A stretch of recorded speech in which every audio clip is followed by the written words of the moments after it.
passage in an infinite one-dimensional line. And what I want to show now is a very beautiful connection between electrostatics and first passage processes. And this, in my mind, is one of those very simple but very deep connections that really you learn so much, because it turns out that if you know anything about electrostatics, your favorite electrostatic problem can be easily transformed into your favorite first passage problem. And the other thing about electrostatics is that there's this whole field called harmonic analysis. When you have a function that obeys the Laplace equation, that's called a harmonic function. And the word harmonic comes from the fact that, and again, for those of you taking some electrostatics, perhaps you all know this, that when you have a solution to the Laplace equation, the value of the potential field is the average of the local neighborhood. So the function is in harmony with itself, harmonic functions. And as we're going to see, that there is a very beautiful relation between harmonic analysis and first passage.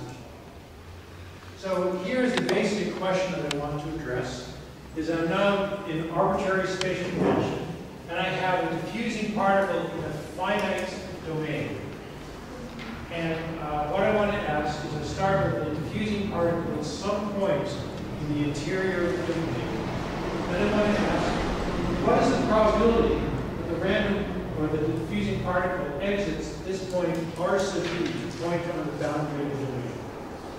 So by construction, if this is a finite domain, if I start somewhere in the interior of the domain, the diffusing particles will diffuse around, they'll hit the boundary, and whenever they hit the boundary again, it's an absorbing boundary, or you can think of this as a large mesa.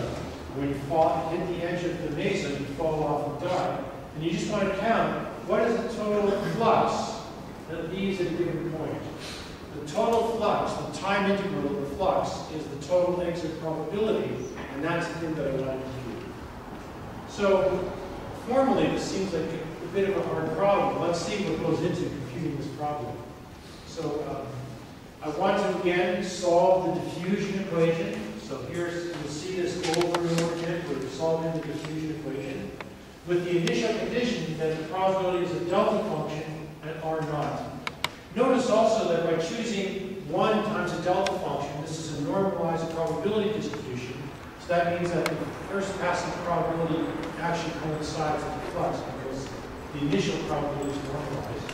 And I also have a boundary condition that anywhere on the boundary, the probability is equal to 0, which means that if I hit the boundary, I fall off the mesa and I die. And so there's no probability to be in the boundary. So this is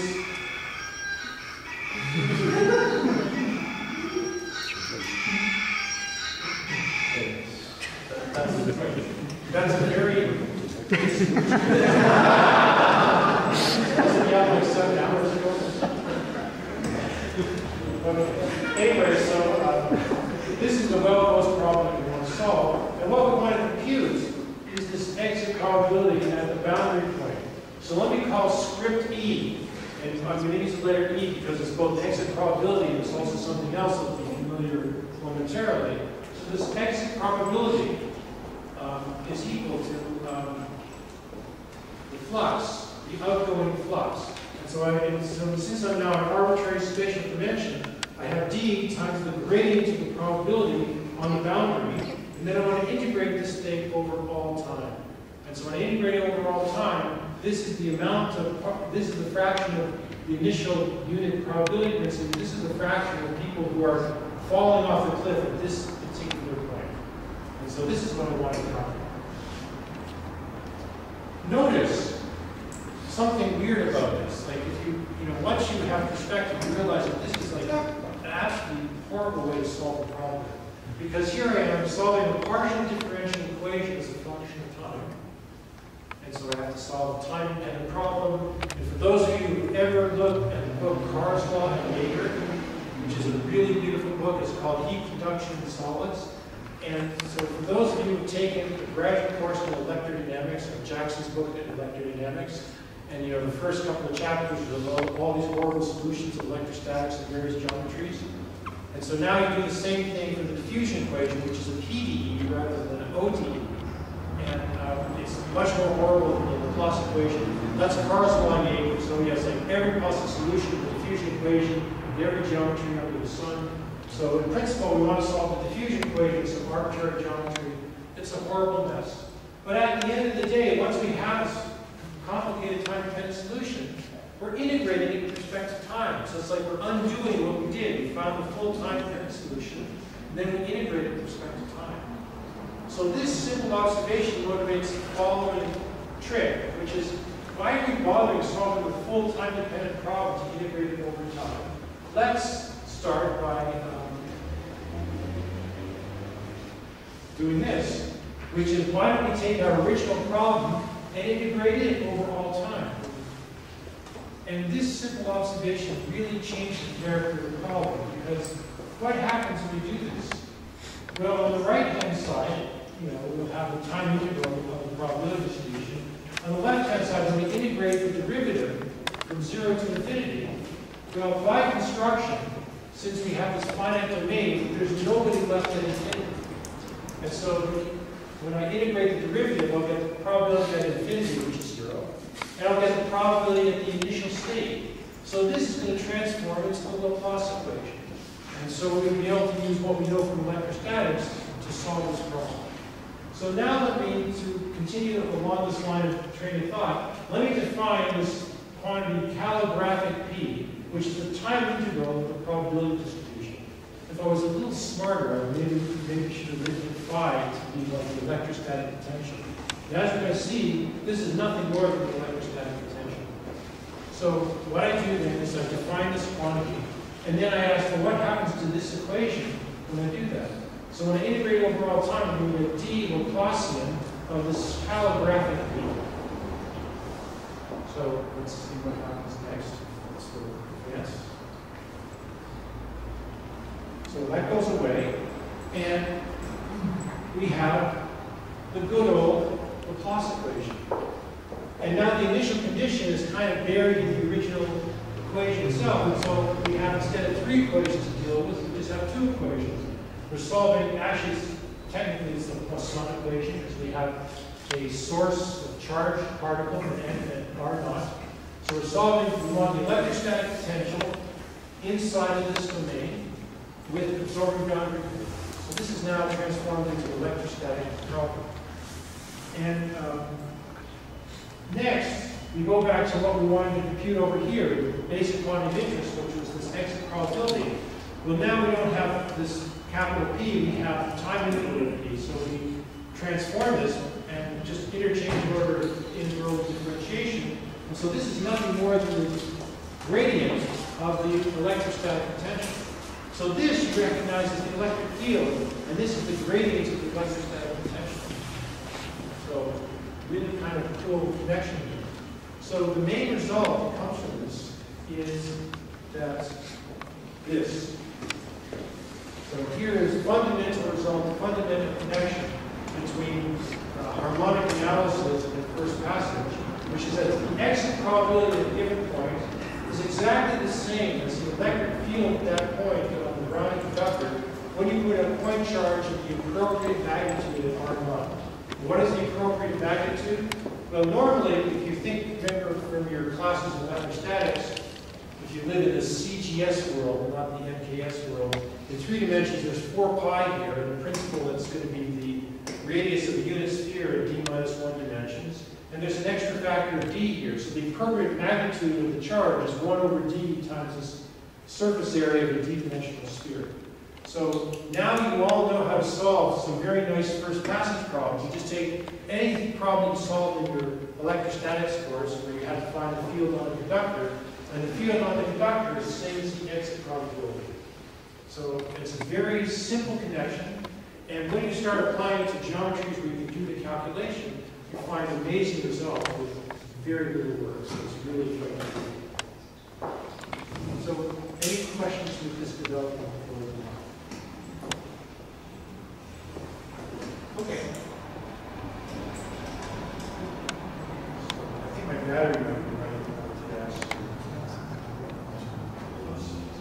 So again, let me just so you feel like you're not being cheated. So there's one problem. There's the other problem.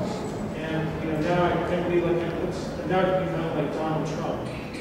Like I'm doing this, I'm going back and forth between the two problems. And again, I want to try and, sorry, I got this a little, I'm used to doing this on this one.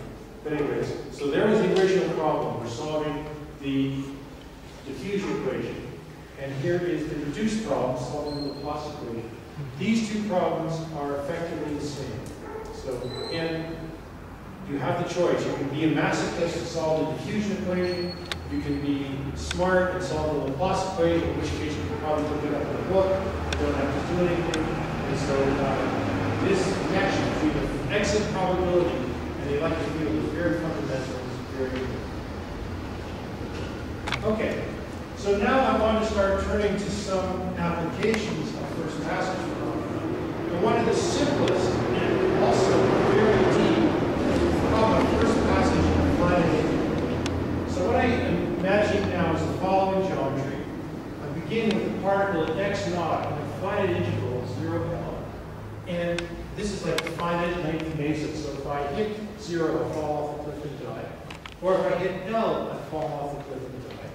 And let's now ask every single first passage question you can possibly ask in this simple geometry. And there's actually a fair number of non-trivial questions that one can ask. And so here they are. First question you might ask is, what is the survival probability? Namely, what is the probability that a random or diffusing particle that's on this interval has not fallen off a cliff up to time t? Question one. The second question, which is related to the survival probability, what is the first passage probability to 0L? That is, what is the probability that I'm going to fall off the cliff at 0 at a particular time? Or fall off the cliff at the right side at a particular time? Another question you can ask, which is actually much simpler, is the so-called splitting probability. That is, when I start at this position x naught, eventually everybody's going to die. What fraction die going to the left, and what fraction die going to the right? Those two probabilities are called the splitting probability. This is how the one, the initial unit probability, is split into either side. We can also ask, what is the average time to exit the finite interval, independent of where he falls off? Or we can actually look at the conditional average exit time. So we can ask, given that the particle falls off to the left, what is the time that it takes to fall off? Given it falls off to the right, what is the time that it takes to fall off? So I'm going to address, for certain, the first four of these questions. I may or may not address question 5, but we'll see how it goes. So these are the basic questions that I would like to address. Okay. So let's go to the first question, which is the time-dependent survival probability. So again, the problem I want to solve, and you'll see this over and over again.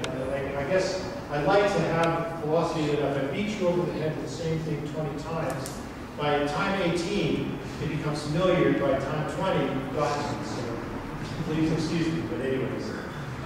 We're solving the diffusion equation with the initial condition that there's a particle at x naught, so that is putting a delta function probability at x naught. And we now have the boundary conditions of the probability to be at 0 and the probability to be at L, or equal to 0. So you fall off the cliff when you hit either end of it. Yes? Are we thinking that the hopping probabilities are the same?